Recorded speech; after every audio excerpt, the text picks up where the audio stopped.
I don't know if you can hear that outside, but the garbage truck is coming by here in the afternoon.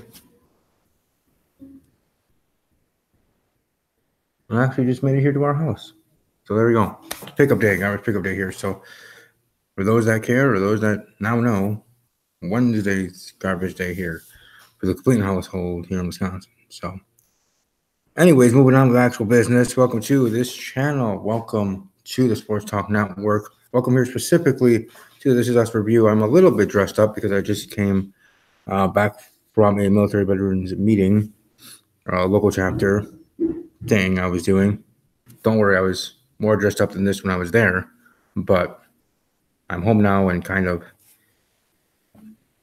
put back this shirt, my cool Dominican Republic shirt, and still have the dress shirt on. I don't know. I feel like I'm cool. Not that I actually am cool, but I feel cool when I have either a dress shirt or a shirt that has like when I was living in Hawaii. A little bit of story. With shirts that I wear like almost like they're with my like jackets without them being opened. I mean closed. Unbuttoned dress shirts or polo shirts or whatever I was wearing then. Just felt great with the breeze and all the other stuff. I don't know. I'm a weirdo in that sense, but either way, just sharing, and I'm feeling a little bit relaxed here. So let's talk about This Is Us, a very intense, interesting, somewhat unrelaxing, but still relaxing in ways, so to speak. But a good fall finale, not season finale, not series finale, just a fall finale here for This Is Us. I guess that's how they work. They have fall finales, and then their winter finales are the season finales, I would assume, in March or April, whenever they have the end of the season, the second half. So there's going to be a little bit of break here for the This Is Us fans that are here on this channel. Thank you all. Also, Sierra and others, new subscribers to the channel, thank you. Welcome to check out all my other stuff. And welcome to comment on any of the other stuff I have if you so please to or want to. But I thank you all for becoming new subscribers. Hopefully we can grow. Hopefully we can get to 1,000. I know I don't, might not have the beautiful face to get that many subscribers like females do or guys do sometimes, with the look, and they'll just gravitate to people for whatever reasons, whether people actually are interested in their content or not. But that's a rabbit hole I don't need to go down. But anyways, let's talk about This Is Us. This Is Us season 3, episode 9. The beginning is the end. Is the beginning. Ironically, this is how that show is. But here we go. Let's chat. And here we go. This is Us spam. Where do we even begin? There's so much to process, so much to discuss every few minutes. I mean, seriously, every few minutes I look up and while I'm watching, just look around or look up and be like, all right, because of how do we wait until 2019 for additional information to all the questions and the cliffhangers that they leave? Though that is usually how shows are, whether it's a season finale or here with a fall finale as it is. It is be what it be, I guess. I mean, there's just something about the show plays over its most meaningful montages that really kicks me and got emotionally speaking, and in general, give me the feels. But this fall finale montage deserved the instrumental. I mean, I allowed it to go down. It was wonderful and heartbreaking and exciting and mystifying, all in the same, all mixed and batched all together, making it the best This Is Us. One of the best This Is Us episodes of the series. And again, I know I came to the party a little late, but even catching up and otherwise, I think this was magnifique, excelente. It was great. It was wunderbar. And another language there. But let's start with Randall and Beth, because first, Sterling K. Brown and Susan Watson are out of this world in this episode. And second, because I am trouble and I'm not okay. It's Randall's big debate tonight for an election taking place, I don't know, in January. What kind of election is that? It is what it is. The story really makes zero logistical sense, and yet we plow through. Randall's nervous because he's Randall and distracted because Tess is being moody. Deja is secretly talking to her mom, and Annie is in a spelling bee. All right, so Annie is obviously holding the Pearson unit down, and he's the best of them. Beth wants her husband to focus. He's ready. He was meant to do this. He's ready. Indeed. Beth is the person you want in your corner always. And not to surprisingly to anyone except for maybe Randall and Beth, the debate does not go well from the start. Councilman Brown is hammering home the fact that Randall isn't from there. He isn't one of them. All right. Sorry, I just had to check something.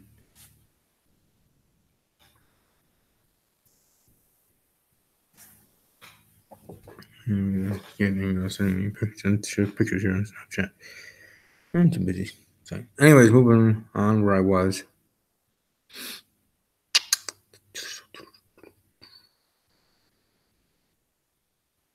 All right, yeah, he isn't from there. He makes fun of Randall. He cuts him off repeatedly. Randall is also reading rhythms in her cat suit. And then he snaps. He won't be railroaded. He sits down on the steps because he refuses to talk down to his constituents. He's tired of being underestimated, and he thinks they are too. He says a lot of very smart and impassioned things, and you guys, he wins the crowd over. Take a chance on me, he yells into the auditorium. He's rousing also, I'm still trying to figure it out as well. Randall's feeling great to post-debate until Jay Wong shows up with some bad news. He got some poll numbers back, and it's impossible for Randall to win this election. There's not enough time to make up the ground they would need to defeat Brown.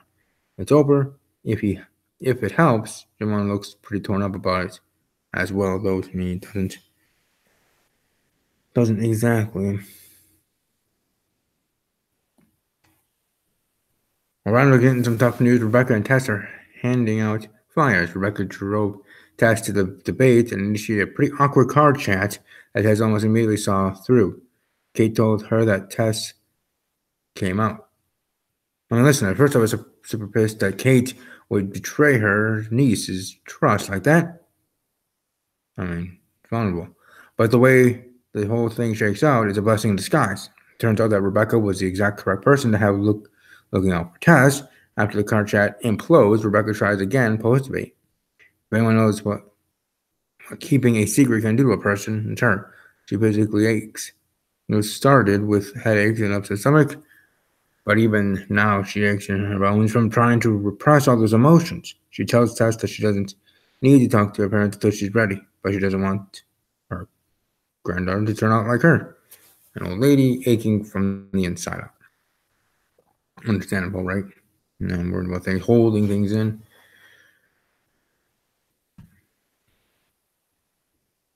Understandable, truly. It resonates with Tess. Back at home, just as Randall and Beth handle Deja asking to visit her mother in Delaware, Tess comes down almost in tears. This scene is wonderful. Eric Baker will break your heart 3 times over. Tess has to build up to telling them that she might like girls. But once she spits it out, you see maybe a half-second flicker of surprise in Randall and Beth's eyes, and then they are nothing but reassuring and loving. Should anyone ever have the need to unburden themselves, you should call Beth and Randall, especially Beth. There you go. Tess doesn't want to talk about it anymore, but she looks somewhat relieved as she retreats back to her room, leaving her parents to process what just happened. That's where things get dicey. Beth finds the silver lining in the whole campaign being over. They obviously need to focus on their 3 daughters, but Randall reminds her that this campaign isn't over until it's over. What's most terrifying about what follows is that at no point do either of them raise their voice in anger. Beth telling Randall that she's not on board with this anymore, and he promised he'd stop if that was the case. And Randall telling Beth that he made a promise to a community he loves her, but he's seeing it through. All of this is said calmly and quietly, rather than yelling. Very, very nice indeed. For me, because easier to do that way and smarter to do that way than being all about it. Beth is disgusted that her husband sounds like a politician, and he finds her putting out blankets of pillows on the couch. She doesn't even want him touching her. This feels really bad, like the beginning of the bad end. And That feeling is compounded once we jump back to the dreaded flash forward. We're back in the hallway with old Randall and adult Tess. Randall asked if Tess told her mom that they were on their way. That they were on the way. Why wouldn't Randall? Why wouldn't Randall talk to his wife? Is this a red herring? Probably right. But who's to tell? But I look forward to find out. Right, we get these flash forwards, kind of, how things are to be. But as we go through the seasons and whatever, we're putting puzzle pieces together. And for me, I love puzzle pieces. I still am doing a puzzle downstairs. Kind of like one of those special shaped puzzle things of the American Eagle that I'm doing downstairs. And I'm always trying to figure out how to get to that puzzle. I always trying to get the pieces that work. So puzzle is. Puzzle B in that case. Regardless, we find old Beth running some sort of ballet company, I guess. Her assistant tells her that Tess has called, and Beth explains that they're going to see Randall's mother, and she promised to bring the old pin the tail on the donkey game that they would play on the Big Three's birthday. That detail will surely come up later, and this is us. But for now, the mysterious her has been revealed to be Rebecca. It seems like a fitting way for This Is Us to end. Whenever that is, would be with Rebecca passing away. So it isn't that surprising. It does, however, raise some questions. Why would Randall be calling Toby about going to see Rebecca? Is Kate passed away? Where can I, and also, Beth's sweater is very cool as well. It's honestly tough to consider Kate passing away some around him along the timeline because she feels very much on the cusp of great things in this episode. She's going back to college to get her degree. She and Toby are having a baby boy. I mean, if you didn't think Kate was going to have a boy so she could name him Jack, what show are we watching? But this ominous jump to the future isn't the only mysterious This Is Us thing that is thrown down before the hiatus. We go back to Vietnam. Kevin and Zoe finally make it to the villa where Jack was stationed. They're accompanied by a very nice man who is a big fan of the Manning. They meet with a man who grew up in the villa and is the only person there who wouldn't be around during the war. Would have been. As kind as this man is, he and Kevin have a very nice conversation about how their fathers fought against each other. But here they are, having a meal together. He has no information for Kevin. He doesn't recognize Jack or the woman in the photo. Kevin is disappointed in that. Obviously, he would be. I mean, he's trying to find answers. In the past, Jack has just 2 days left to straighten his brother out, but Nikki wants none of it. The brothers fight, and Nikki even punches Jack in the face, but still Jack is trying to get through to him. Their mission is to make it home. The next morning, Jack finds Nikki high. He doesn't want to be sober, not here. Nikki tells Jack that he won't be leading their mission, and Jack is at a loss for ways to help his brother out. Later, Nikki is missing. You see the panic on Jack's face, and then you hear the explosion. A boat out on the water exploded, and someone thinks a U.S. soldier was on it. Jack dives in after him. Back in the present day, the helpful overrider comes out with Kevin and Joe's bags as they get ready to leave empty-handed, saying some nonsense about how he was going to give Kevin something to lay on his uncle's name at the Vietnam Memorial, but when he looked Nick Pearson up in the memorial database, there was no record of him. Nick Pearson didn't die in the war. And then we see a scruffy-looking dude wearing glasses alone in a trailer putting down a stack of mail, all letters addressed to Nicholas Pearson. Nicky's alive. Oh my God. I mean, oh my gosh. Oh no. Right?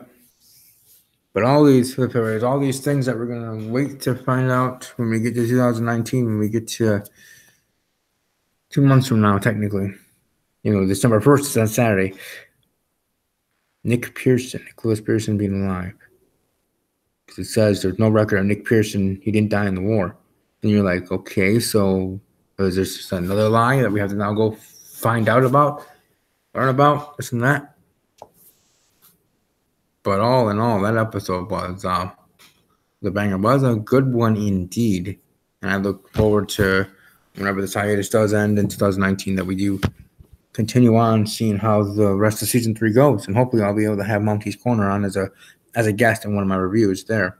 But with scheduling conflict, it doesn't work out currently. But either way, great episode. Looking forward to the next one. I'm enjoying watching this show as much as I'm enjoying the TV show on ABC that actually has a new episode tonight, Para esta noche, Single Parents. That show's awesome as well.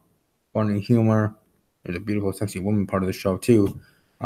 Lincoln Messer, or whatever her name is. I mean, geez, not just her body, but her face, too, as well. Cute look. Beautiful. Stuff like that. Anyways, this is us. Mandy Moore in the group. Great cast there. Looking forward to y'all coming back in 2019 because it'll be good. So hope you all have a great rest of your day. For those that are specifically This Is Us fans, we've got a long wait till we get answers and get continuation on things with the hiatus, but you guys are used to it. This is my first time experiencing it here for season 3. I look forward to talking to you all individually. Welcome to follow me on Twitter at army_strong_06. Find me on Snapchat and Instagram at stbk_06. So like I said, enjoy the rest of your day. Enjoy the weather in your area. And above all else, as always, take care.